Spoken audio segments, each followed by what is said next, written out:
Connor wondered how much time passed until the door was opened. He turned at the door and saw a maid coming in with water, bread, and a blindfold. Seeing the blindfold, Connor realized that the ceremony was about to begin. Even though he felt nothing during the last ceremony, at the thought of Abel's ending, fear occupied his body, making it to struggle, which was useless at all. Fuck off. I'm not going to be Albert's shield. I won't work for him. Connor kept shaking his head, making it impossible for the maid to feed him and put on the blindfold for him. Being stressed to get her work done, the maid put down what was on her hands. Come on, it's almost time. The maid ran out and soon brought a male servant there. In silence, he grabbed Connor's head while the maid was soaking bread in water into. The maid then stuffed the bread into Connor's mouth, forcing him to eat it. Connor struggled a little at first, but gave up when he realized that the servant was unbelievably strong. After the meal, which felt like an execution, the servant put a blindfold on Connor. In the darkness, Connor had to rely on his own hearing. After a while, it seemed that someone pushed a trolley or something into the room and stick 2 pieces of paper on his forehead. When it was done, the maid breathed a sigh of relief and went out with the servant. Woozy, Connor could hear the maid said in relief. Thank you for helping. Without you, Mr. Fairsang would blame me for delaying the ceremony. He had already blamed us for the fire this morning.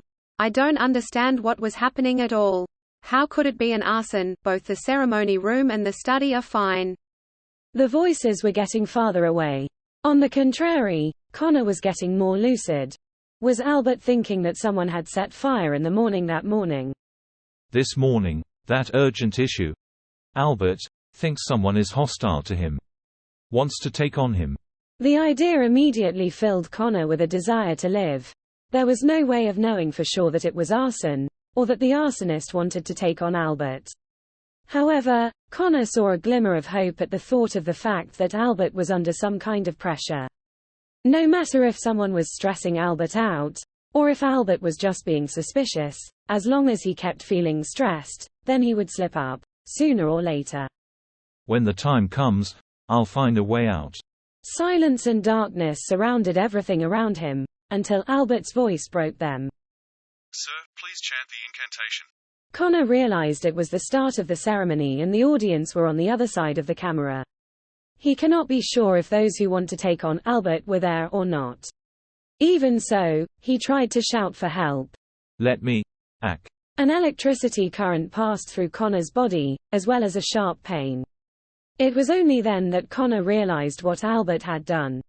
Sir, please chant the incantation. Connor knew he wouldn't be able to hold out if he kept refusing. However, if he recited the spell, he wouldn't be able to hold out one day either.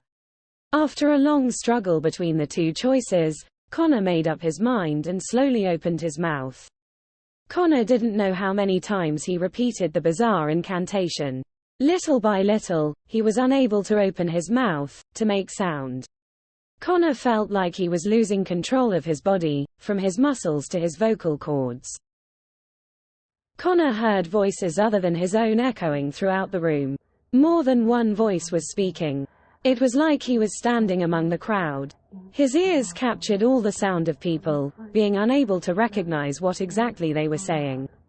At the beginning, these voices were far from Connor, but they get closer and closer, louder and louder.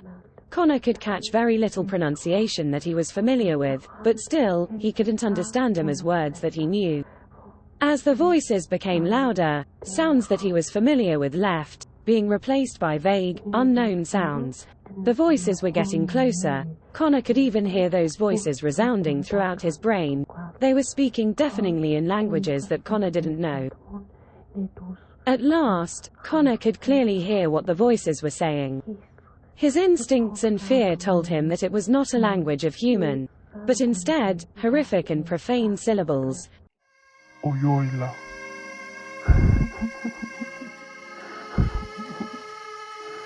Set cool and now. Yolante. Molara. Mog. Colsville. Feel no pain. The voices echoed in his head as if three people were talking to each other inside his body. This thought further terrified him. They were coming. The beings beyond his comprehension had come. The voices were sometimes clear and sometimes indistinct, as if they were close to his ears and at the same time thousands of miles away. Connor's senses began to distort. He could feel that things started change in a way that normal knowledge could not be explained. Chaos invaded from a corner that could not be overserved, taking over the space step by step. In a blink of an eye, chaos controlled Connor. Connor felt his mouth was opening by its own.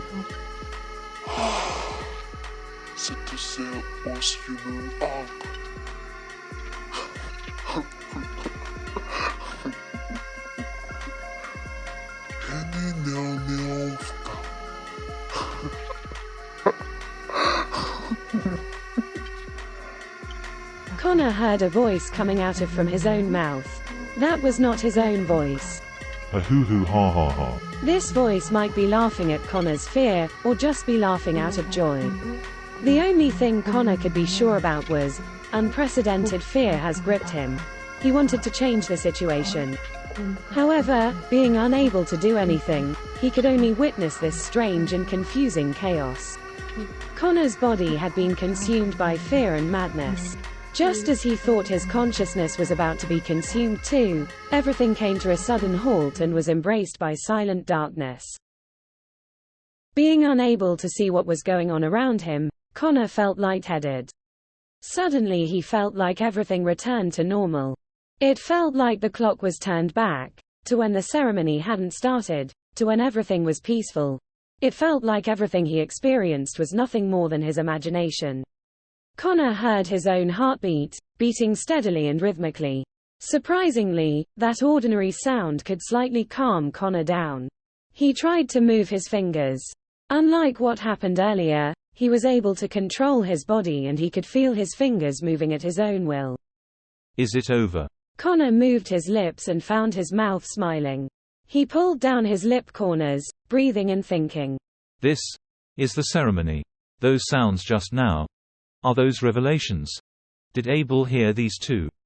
Did he understand it? Also, can the others hear that? Do they understand it? Or Albert could translate it to them? These were not things Connor should care. After a while, he heard the sound of the door opening. Albert? You never know, Connor. You see, you have some talent. You forced Abel and me to face these. Connor failed to find the right word to describe what had happened. As he thought about it, his heart began to beat faster, even his breath became rapid due to panic. Are you feeling worry for that boy? What a kind prophet who would care about others, even under such circumstances. Enough. I don't want to get any more than this. Just let me go. Let me go. I told you, you never know. I was going to let you go, but you made me do it. In the end, you're exactly who I need. You have to stay here and do the job that only you can do. Let me go. Can't you hear me? Just fucking let me go. I can't stay here anymore. I don't want to go through those. Albert just smiled at Connor, who was falling to pieces, trembling. Well, you are tired after the ceremony. This happened to Abel as well. You will get better once you get used to it. Don't worry, Connor. You're talented, I can tell. Although you might not be as capable as Abel, you will do well. Get some rest tonight. I want to try something with you tomorrow. Albert ignored Connor's screams and cries when he walked away slowly. Connor had used up his courage when talking with Albert. He cried and shouted. All of the sounds he made were blocked by the soundproof walls.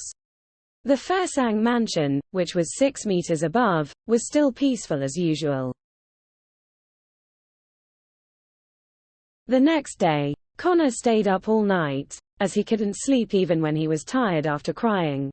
Albert's men did not untie Connor, without a reason. Therefore, Connor sat on a hard chair all night with a blindfolded on his face. He couldn't move his neck well, making his muscles stiff and sore. Connor felt that all of his joints had frozen after a night. Until the maid came to feed Connor, he finally realized that the next day had come. After the night, he has no strength to struggle. It was even difficult for him to swallow the bread soaked in milk that the maid put in his mouth. It took Connor a long time to finish his breakfast, but the maid didn't complain about it. As everything was fine, as long as Connor could perform the ceremony alive. After the meal, surprisingly, Albert came to him. You know what, Connor? So far, only Abel, Alice, and I have performed the ceremony. Then I realized a serious problem. That is, to a large extent, the talent of the prophet determines the possibility of holding the ceremony successfully. Talent is something that cannot be changed. And even if it can be changed, the effect will be insignificant. Connor noticed the contradiction in Albert's words. He then quickly realized that what Albert said was a load of bullshit from the very beginning. However, yesterday, I heard that there was a way to bring people closer to God, to improve your performance and to explore unknown knowledge. Let's try this. What the fuck are you trying to do? You'll know soon. There's no need to waste your energy struggling. I sometimes find it hard to understand you. Can you still resist, after all these? Or do you think that yelling at me can help you get out of here? Connor was furious. After eating something, he regained little strength, so he started to twist his body. At the same time, he spitted out every single word he knew that is foul, nasty, and insulting. Signed, Albert pulled something out of his hidden pocket and pressed it against Connor's Adam's apple. Something cold and hard touched Connor's skin. And Connor, who saw nothing but darkness, was shocked, fearing that what he was thinking was true. But thinking for one more second, he got the guts up and continued to berate Albert. You want to kill me? Your ceremony is nothing when I'm dead. Albert quietly put away the object that was pressed against Connor's Adam's apple. You son of ag. Connor's screams mingled with the sound of gunshot. Albert held his pistol in one hand, another hand in his pocket, and said coldly, You won't stop until you get yourself into trouble, will you? My rebellious son can be called a good son when compared with you. Connor's forehead sweated heavily. His mouth, which had been cursing until then, could only breath. Unbearable pain from his foot made him shudder as he breathed. You're right. I'll try to keep you alive as much as I can until I find the next prophet, but remember, that's also my limit to my tolerance. Human can live without a leg or an arm, can't they? Connor stopped talking. Being satisfied by this result, Albert told the servants who had been waiting outside to come in. Mr. Fairsang. Connor heard someone talking in a low voice. He couldn't catch what they were talking. Then, he heard the sound of a lighter being lit. Put those in the corners for now. Treat his wound, don't let him get inflamed. Call the doctor later. Oh, Connor. Stay here, as you did before. And feel carefully things that what will happen next. I am sure you will show me something interesting. With that, Albert left. The servants left after treating Connor's wound. Silence wrapped the ceremony room. Soon, Connor heard a soft sound of burning. He also smelled a smell similar to burning herbs, strange and unfamiliar. Connor immediately thought that Albert was going to burn him to death, but he quickly calmed down. If he was going to be killed by Albert, it was least likely to be burnt to death. Instead, he should be worried about this question. Would Albert bring Connor to chaos again by doing what he was doing then? Somehow, Connor was not sure if he should thank Albert or not. His wound on the soul made Connor's mind more clear, and cleared his fatigue and anxiety after not having sleep for a night.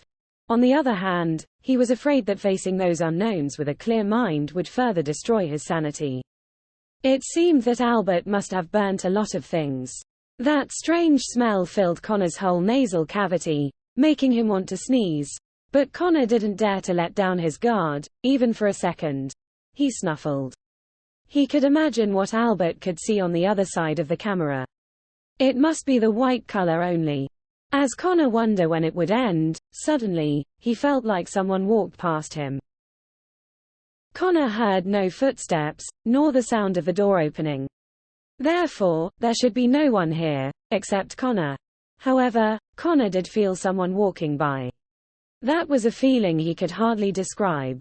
He did not feel the wind blowing as people walked by, nor did he hear anything. His heart told him precisely that a certain being was nearby. Connor had wanted to tell himself that it was his illusion, an illusion created by his fear. However, things happened last night happened again.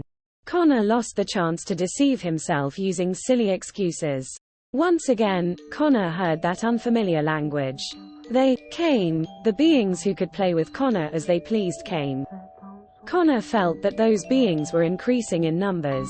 They surrounded Connor, as if people surrounding interesting things to have a look at it. They whispered and mumbled. And somehow, Connor started to understand what they were saying. Why? Happen. It has. How interesting. What are you going to do? What are we going to do?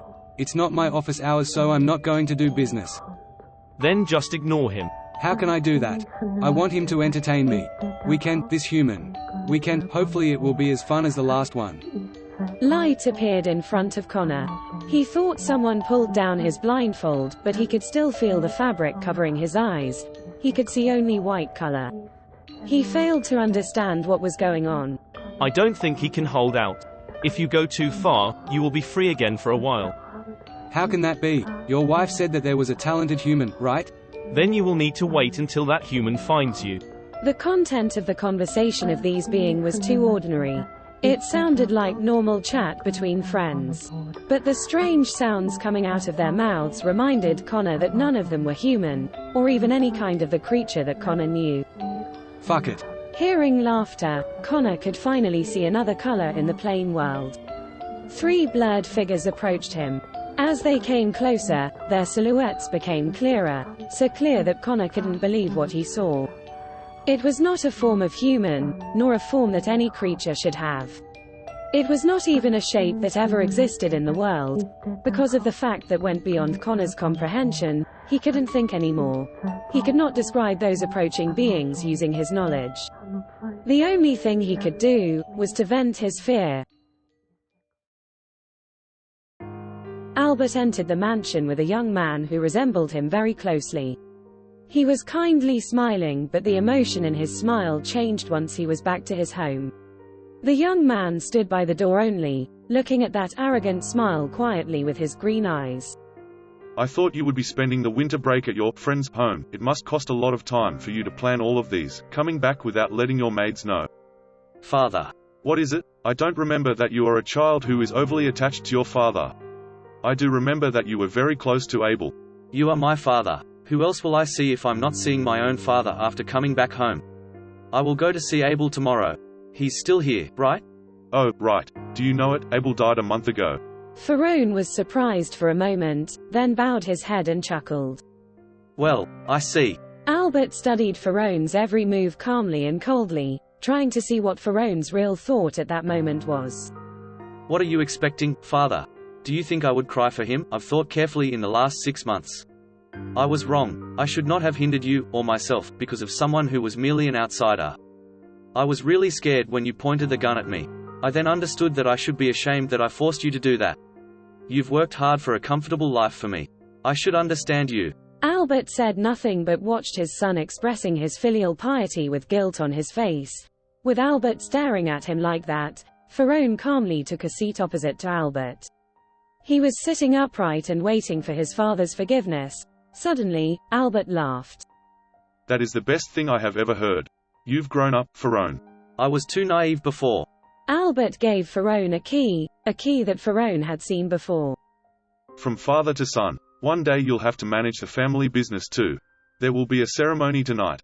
Come along and learn. This key opens the door to the ceremony room on basement 2 and the study on the first floor. These 2 rooms are very important. You must not let the outsiders in, so don't lose the key. Pharaoh respectfully took the keys. I know.